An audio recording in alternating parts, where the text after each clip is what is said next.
morning class. Today I will tell you how to write a diary entry. Firstly, what is diary entry? Diary is something personal जो हम अपने लिए लिखते हैं, अपनी feelings को रिकॉर्ड करते हैं वहाँ पर. If something important happens in the day, अगर आप स्कूल आए हो, आप और कहीं गए हो, कुछ इम्पोर्टेंट आपके साथ हुआ है या आपको बहुत अच्छा लगा है कि कुछ ऑब्जर्वेशन आपका, तो आप at the end of the day evening में बैठ करके उस डायरी में अपनी रिकॉर्ड करते हो.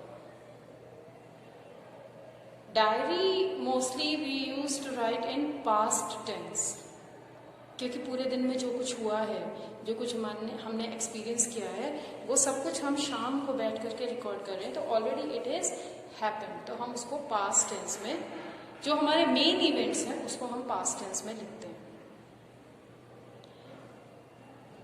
फॉर्मेट के बारे में आपको बताऊं तो डायरी एंट्री में बहुत ज़्यादा फॉर्मेट नहीं होता है, क्योंकि ये पर्सनल इवेंट है हमारे लिए. हम अपने लिए डायरी लिखते हैं अपनी मेमोरीज को शार्प करने के लिए. तो यहाँ पर we write date, then day, then time of writing. आप किस टाइम डायरी लिख रहे हो, you have to mention time, and then dear diary, ये सैल्यूटेशन. बस यही फॉर्मेट है हमारा. डेट एंड डे, किस दिन लिख रहे हैं, क्या दिन है, उस दिन कौन सा दिन है, time, dear diary. After that हम सारा स्ट्रक्चर अपना लिखेंगे, फ्रेम करेंगे, अपनी डायरी एंट्री लिखेंगे, एंड देन लास्ट में again you have to write your name और your signature.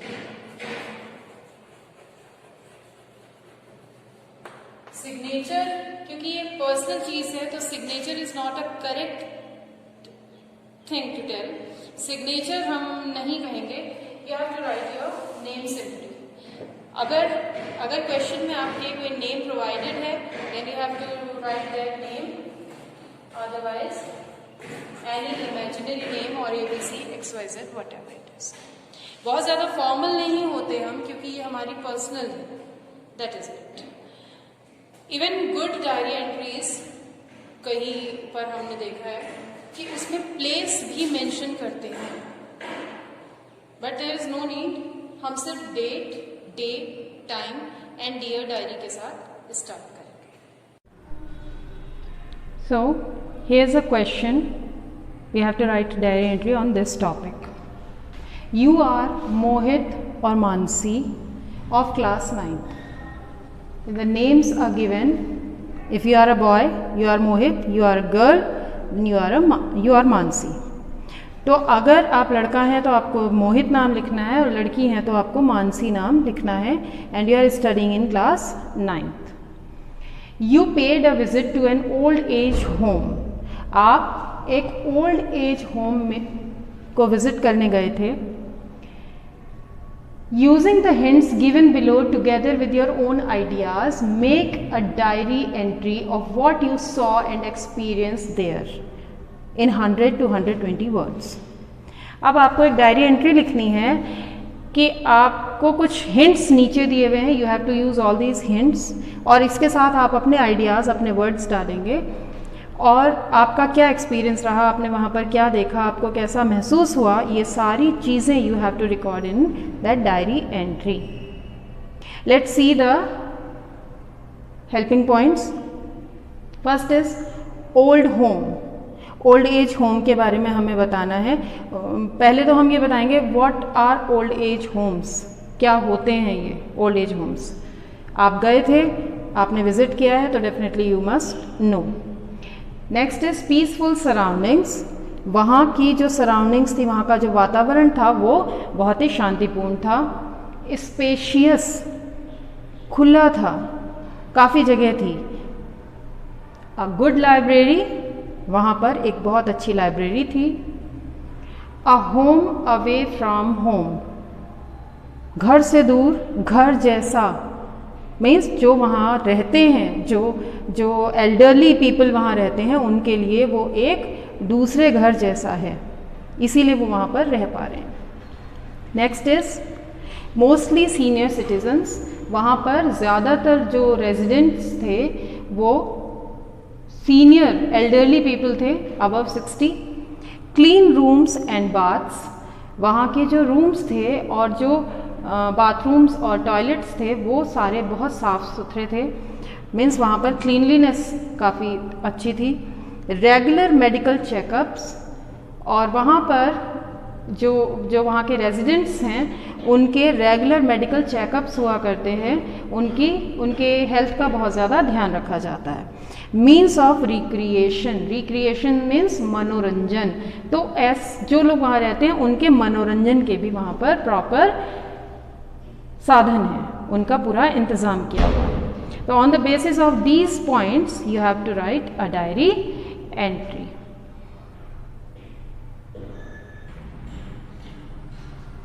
So this is the format.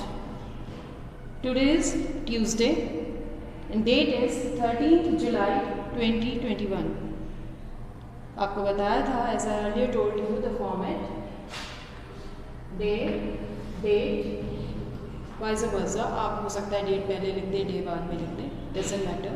But you have to mention date and day. Next is 9:30 p.m. I have mentioned this as an imaginary time, क्योंकि क्या होता है mostly पूरा दिन हमारे साथ जो इंसिडेंट्स होते हैं उनको हम रिकॉर्ड करते हैं इवनिंग में। That's why I have mention 9:30 p.m. And after that be a diary. Clear? Now we will write diary entry. So our diary entry is with the disintegration of the joint family system, the old people find themselves alone and deserted. Means joint family system, जो एक संयुक्त परिवार इकट्ठे रहा करते थे families, वो अब नहीं है, अब सिंगल फैमिलीज़ हैं, parents and their children only. तो जब से ऐसी फैमिलीज़ का सिस्टम आया है तो ओल्ड एज जो पीपल हैं, जो बड़े बुज़ुर्ग हैं, हमारे दादा दादी नाना नानी, वो अपने आप को अलोन और डेजर्टेड, अकेला महसूस करने लगे हैं। It is unfortunate that in the evening of their lives they are not looked after by their children. और ये बहुत ही दुर्भाग्यपूर्ण है, दुखद है, दुख का विषय है कि ऐसे लोगों की जब अब जीवन की शाम आ गई, जीवन की शाम मीन्स अब वो बूढ़े हो चुके हैं और ऐसे टाइम पर उनकी देखभाल उनके बच्चे नहीं कर रहे हैं, उनका साथ नहीं दे पा रहे। The concept of old age home is for mostly senior citizens above 60। जो ओल्ड एज होम का कॉन्सेप्ट है वो मोस्टली 60 ईयर्स, जो 60 साल के हो चुके हैं, उनसे ऐसे बुज़ुर्गों के लिए है जिनकी एज 60 ईयर्स या उससे ज़्यादा है, क्योंकि ऐसे लोगों की लगता है कि हमारी सोसाइटी को ज़रूरत नहीं है, दे आर अनप्रोडक्टिव पीपल, तो इसलिए ऐसे लोगों को कोई एंटरटेन नहीं करना चाहता, उनको बर्दाश्त नहीं करना चाहता। I made it a point two visit N old age home at new Delhi, और मुझे मौका मिला कि मैं एक ओल्ड एज होम जो दिल्ली में है उसको विज़िट कर पाऊँ, उसको देख पाऊँ। The home is situated at a peaceful place. देखिए जितने भी पॉइंट्स हमें दिए गए थे हेल्प्स, उसमें ओल्ड एज होम था, तो क्यों है ओल्ड एज होम, क्या होते हैं ओल्ड एज होम, और पीसफुल सराउंडिंग एक पॉइंट था, तो उसको भी इंक्लूड कर लिया हमने कि जो ओल्ड एज होम है वो एक बहुत ही पीसफुल जगह पर, पीसफुल प्लेस पर सिचुएटेड था। The building is simple but spacious and clean. जो बिल्डिंग थी वो बहुत ज़्यादा सिंपल थी, लेकिन बहुत ज़्यादा लेविश नहीं थी, लेकिन स्पेशियस थी, बहुत सारी जगह थी वहाँ पर, और क्लीन, साफ थी बिल्कुल। It seems to be an ideal place for the senior citizens. और उस जगह को देखकर लग रहा था कि वो एक बहुत ही आइडियल प्लेस है सीनियर सिटीजन्स के लिए, उनके रहने के लिए एक अच्छी जगह है। A doctor visits the home daily to check up the senior citizens. Medical checkups, routine medical checkups भी एक पॉइंट था हमारे पास, वी हैव इंक्लूडेड इट, कि एक डॉक्टर डेली रोज़ सीनियर सिटीजन्स को का हेल्थ चेकअप करने के लिए आता है। There is a permanent nurse employed to look after and give them medicines on time. और एक permanent full time nurse old age home में है जो एल्डरली लोगों की देखभाल करे, उनको टाइम पर दवाइयाँ दिए, अगर वो उनको ज़रूरत है तो उनको हेल्प करें। The home has a good library, और उस होम में, उस ओल्ड एज होम में एक बहुत अच्छी लाइब्रेरी है। This was also a point there. एक बहुत ही अच्छी लाइब्रेरी है वहाँ पर, और सेवरल मीन्स ऑफ रिक्रिएशन, और मनोरंजन के बहुत सारे साधन हैं। वो इंडोर गेम्स भी हो सकते हैं, वो वॉकिंग एरिया हो सकता है, वो एक्सरसाइज एरिया हो सकता है, वो whatever the things are. All the inmates showered their parental love by insisting on having lunch with us. और जितने भी इनमेट्स मतलब वहाँ जो रहते थे, जो वहाँ रहने वाले लोग हैं, उन सब ने अपना पेरेंटल लव, माता पिता जैसा प्यार, दादा दादी जैसा प्यार इनको दिखाया, और इन्हें इंसिस्ट किया कि हम लंच आपके साथ करना चाहेंगे। मीन्स इनको रोका कि आप लंच यहाँ करिए। What a satisfying and rewarding visit it was to meet our grandpas and grannies who now have a home away from home. ये इन्होंने अपने पॉइंट ऑफ व्यूज़, अपना एक्सपीरियंस ये ऐड ऑन किया है। जैसे बताया था कि कुछ हेल्पिंग पॉइंट्स लेने हैं, कुछ अपना पॉइंट ऑफ व्यू भी आपको डालना है, आपका एक्सपीरियंस, आपका ऑब्जर्वेशन। तो उन्होंने अब लिखा है कि ये जो विज़िट थी ओल्ड एज होम को, वो बहुत ज़्यादा सेटिस्फाइंग थी, बहुत संतोष मिला इनको, वहाँ संतुष्टि मिली, और रिवॉर्डिंग थी। रिवॉर्डिंग इसलिए, इनाम इसलिए कह रहे हैं क्योंकि बहुत सारे अच्छे लोगों से मिले और इनसे मिलके उनको खुशी हुई, तो ये एज अ रिवॉर्ड मान रहे हैं इस चीज़ को। तो इन्होंने कहा कि ये जो बहुत सारे ग्रैंडपास और ग्रैनीज़ थे वहाँ पर, भाई किसी ना किसी के तो दादा दादी हैं ना वो, तो these people are considering them as their grandpas and grannies, कि उनसे मिल करके बहुत अच्छा लगा। जो लोग, ऐसे लोग जो अब अपने घर से दूर एक नए घर में हैं। Again this is a helping point over there, help box में था ये। नाउ मोहित और Mansi. If you are a boy, then write Mohit, and if you are a girl, then write Mansi. Only one name you have to write. And now, I hope you have understood it well. Now it's turn to assign some homework. Now your homework. You have to write a diary entry, another diary entry. You are Ritik or Ritika. आपका नाम है. If you are a boy, you are Ritik, and if you are a girl, you are Ritika, of class 9th. You went to attend, sorry, I have repeated it, attend the birthday party of your friend Mohit at his home. आप अपने friend जिसका नाम मोहित है, ये नाम आप change नहीं करेंगे, जिसका नाम मोहित है, उसकी बर्थडे पार्टी अटेंड करने उसके घर गए। The party was well organised and the arrangements were superb. Party well organise थी और उसके जो अरेंजमेंट्स थे वो बहुत अच्छे थे।